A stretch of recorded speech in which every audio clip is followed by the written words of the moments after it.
Hai, Assalamualaikum. Jumpa lagi kali ini yang kedua. Kita nak cerita tentang contoh-contoh PDPR yang mungkin menarik untuk anda ikut atau untuk anda tambah baik. Okay. Seperti biasa, anda jika belum lagi subscribe, anda boleh subscribe sekarang. Kalau dah subscribe, terima kasih, anda memang awesome. Dan kita dengar seperti biasa intro daripada Dewa Edu.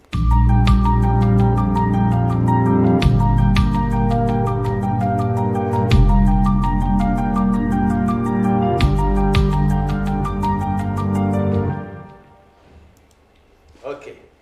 Tuan-tuan membancing cikgu semua, anda di luar sana mungkin pensyarah ke atau cikgu maktab ke, tak kisahlah. Kita dah biasa sekarang ni, ramai orang dah mengajar dalam kelas online. Okey, ada guna. Tapi kebanyakannya banyak mengajar, kita seperti tahu, murid dalam kelas kita ada pelbagai aras. Nak entertain seorang-seorang tak mampu. Nak buat aktiviti grup bising, kan? Lepas tu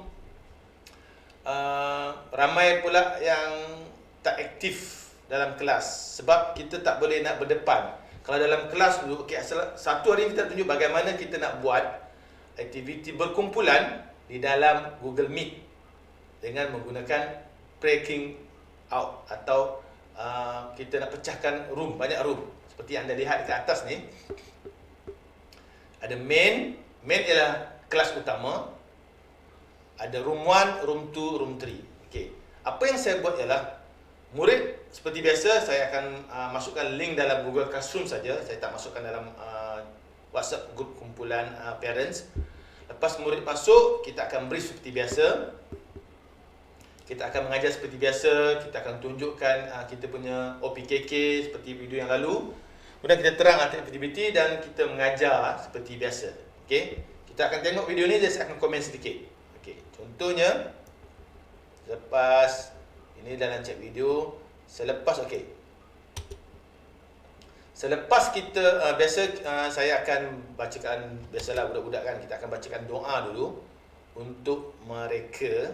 Kita baca doa belajar. Kemudian kita akan buat introduction sedikit macam ni.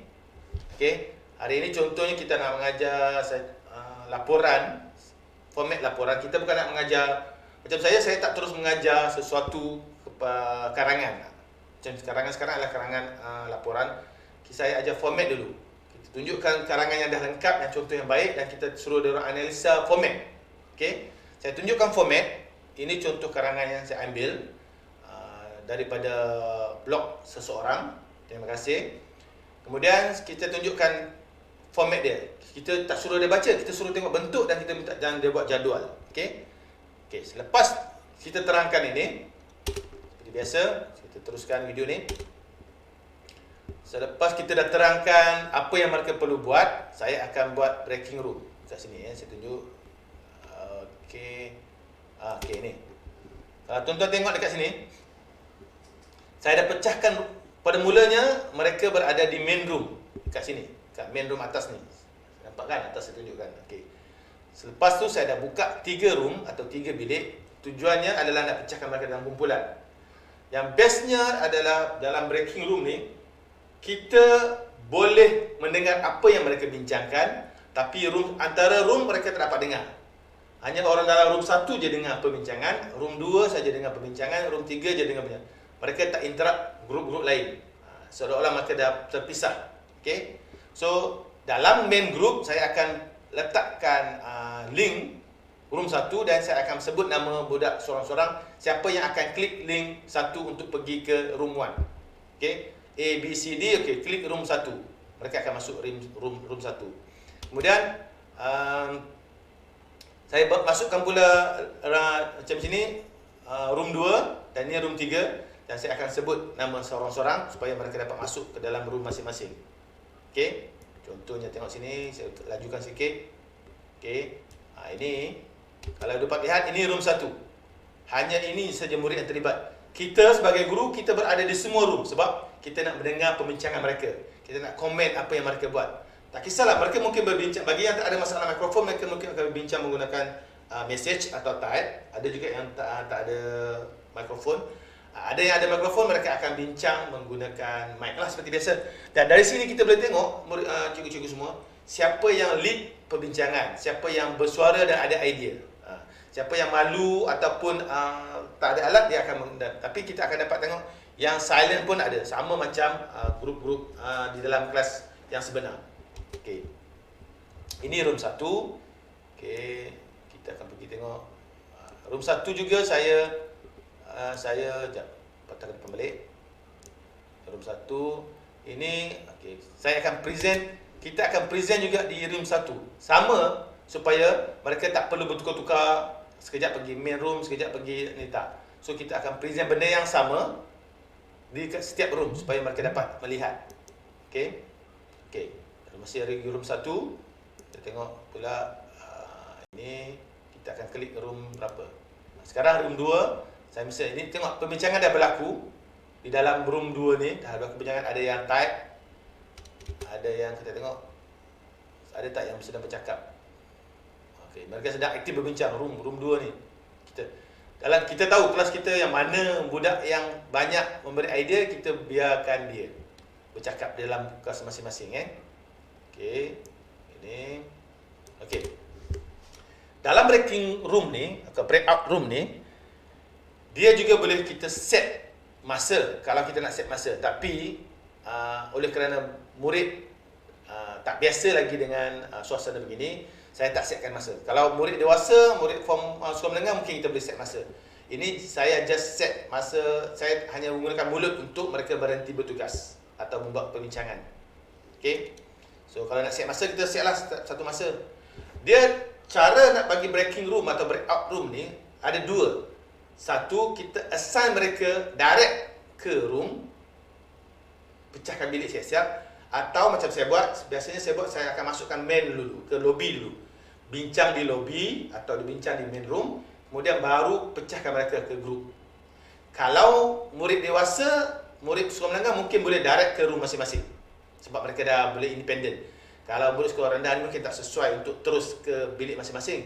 So saya mulakan dengan masuk lobby dulu atau main room, saya brief dulu, dan kita bincang seterusnya. Okey, ini adalah kalau nak set timer lah kan. Okey. Dan ini pembincangan mereka dah berlaku. Kalau you all tengok, kalau cikgu-cikgu tengok, mereka room 1, saya selalu, kita sebagai guru, kita kena selalu pergi ke, macam kita fizikal juga, kita mesti melawat ke kumpulan-kumpulan yang, so saya akan sekejap-sekejap saya akan melawat ke room 1, sekejap-sekejap saya akan melawat ke room 2, room 3. Kita tengok apa yang isu yang mereka mungkin timbul. Okey. Kalau you all nampak kita suara tengah highlight tu, maknanya saya tengah bercakap lah. So kita akan berada di setiap room, tapi kita boleh pilih dekat sini, kita boleh pilih kat bawah ni untuk kita bercakap di semua room serentak, atau kita tutup di mic kita di main room, kita bercakap di room tertentu saja mengikut tugasan masing-masing. Okey. So tengok pada keadaan lah. Kalau kita nak bagi arahan yang sama, kita pergi ke main room, kita akan buka, saya akan pergi ke main room, saya akan buka mic dekat main room, maka saya bercakap seolah macam perhimpunan bagi semua kumpulan dengar. Kalau saya nak bagi spesifik, saya akan tutup mic di main room, saya buka mic di room tertentu dan saya bercakap. Okey. So kita tengok lagi apa lagi. Kita tengok apa yang berlaku. So saya memang tak ada suara sebab saya yang akan explain, so tak ada suara, jangan risau. So ini kumpulan, ini main room. Okey. Ini adalah buku-buku teks lah. Okey. Sekejap. Okey. Saya nak tunjukkan tuan-tuan dan puan-puan. Okey. Dekat sini, sorry. Depan sikit, saya nak tengok tentang features dia.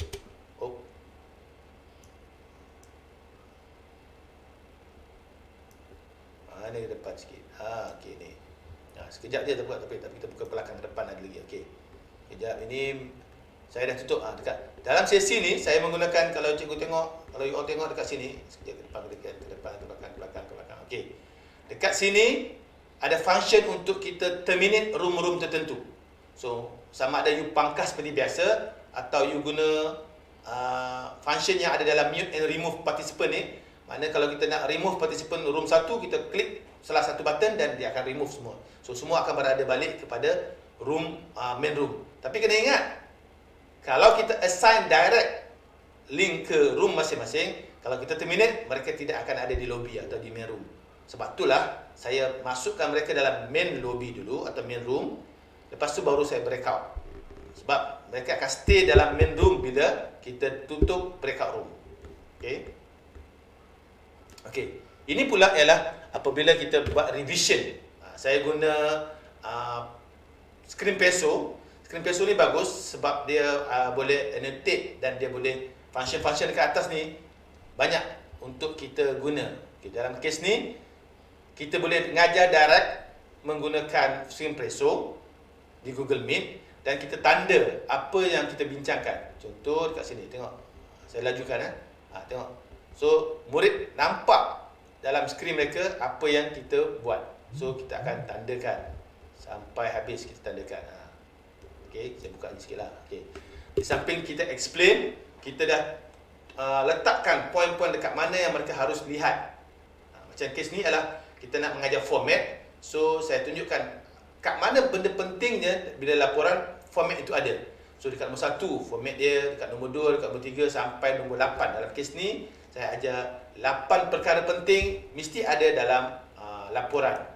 Okey, sinilah 8 perkara penting. So budak akan dapat lihat live dan kita akan menerangkannya. Okey, saya rasa itu saja yang saya nak kongsi. Habis kot, tengok. Okey, ini satu lagi. Ini biasa, selepas habis mereka lihat format, saya minta mereka senaraikan apakah 8 perkara tadi di dalam bentuk table, sama ada tulis ataupun type dengan komputer. So saya letakkan tajuk, apa dia yang penting dalam tajuk tu. So antaranya ialah sekejap saya scroll ke belakang lagi. Sekejap. Sini patah balik belakang. Okey, sini. Okey. So tajuk harus ditulis dengan huruf besar setiap perkataan. Okey, di awal perkataan, di setiap perkataan diletakkan di depan, tak nampak depan sikit. So itu format tajuk. So mereka akan senaraikan 8 format tadi, benda-benda penting, dan mereka akan cuba buat ayat sendiri apa yang perlu ada di dalam ke-8 perkara tadi. Contoh dekat sini saya tunjuk balik.